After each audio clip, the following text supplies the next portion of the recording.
चितळे बंधू, आपुलकीचं आणि चवीचं नातं 75 वर्षांचं.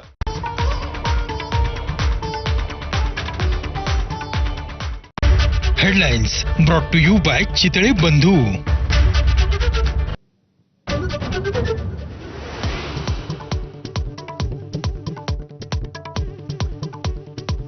पाकिस्तानी सैन्याच्या कुरापती सुरू एलओसीसह आता परगवाल सेक्टरमध्ये आंतरराष्ट्रीय सीमेवरही गोळीबार झाल्याची एएनआयची माहिती.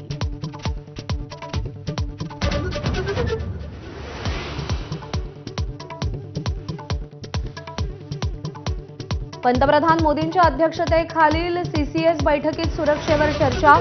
सीसीपीए आणि सीसीईएच्याही बैठका होणार. तर पहलगाम हल्ल्यानंतर आज पहिली मंत्रिमंडळ बैठक.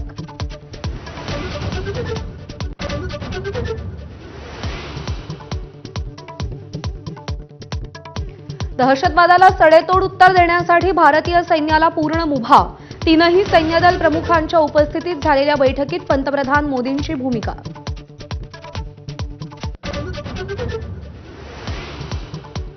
पाकिस्तान आर्मीचे एसएसजी कमांडोज दहशतवादी होऊन करतायत घुसखोरी. तर फाशीची शिक्षा झालेल्या दहशतवादी कारवायांसाठी भरती. पाकिस्तानच्या टेरर फॅक्टरीची धक्कादायक माहिती माझाच्या हाती.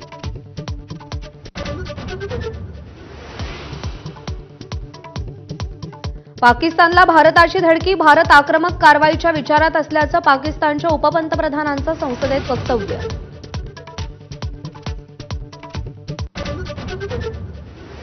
रेखाचित्रातील दहशतवाद्यानं हल्ल्याच्या आदल्या दिवशी काश्मीरी आहेस का, हिंदू आहेस का असे प्रश्न विचारले होते. जालन्यातील पर्यटक आदर्श राऊत यांची एनआयएला ईमेल करून माहिती.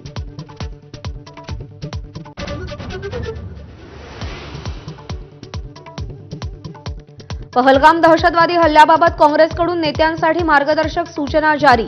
सार्वजनिक कार्यक्रमात शिस्त बाळगण्याचे पदाधिकाऱ्यांना निर्देश.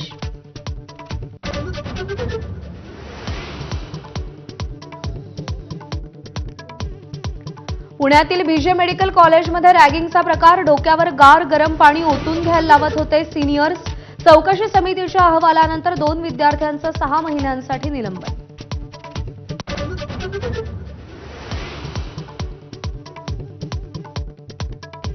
शरद पवारांच्या हस्ते ठाण्यात तुळजाभवानी मंदिराचं पूजन. पुजाऱ्यांच्या मंत्रोच्चारात पवारांनी धार्मिक पद्धतीनं पूजन केलं.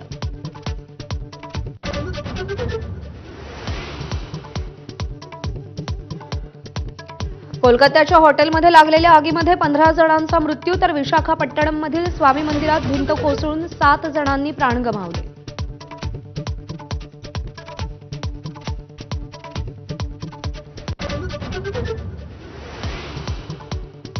आयपीएलमध्ये केकेआरच्या फिरकीपटूंनी दिल्लीचे मनसुबे उधळले. कोलकात्याचा 14 धावांनी विजय.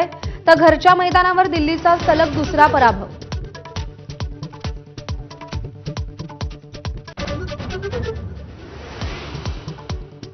अक्षय्य तृतीयेच्या मुहूर्तावरती सोन्याचा दर 1,06,000 रुपयांवर. सोनं, चांदी, वाहनं, इलेक्ट्रिक वस्तूंच्या खरेदीसाठी ग्राहकांमध्ये उत्साह. दगडूशेठ हलवाई गणपतीला 11,000 आंब्यांचा महानैवेद्य.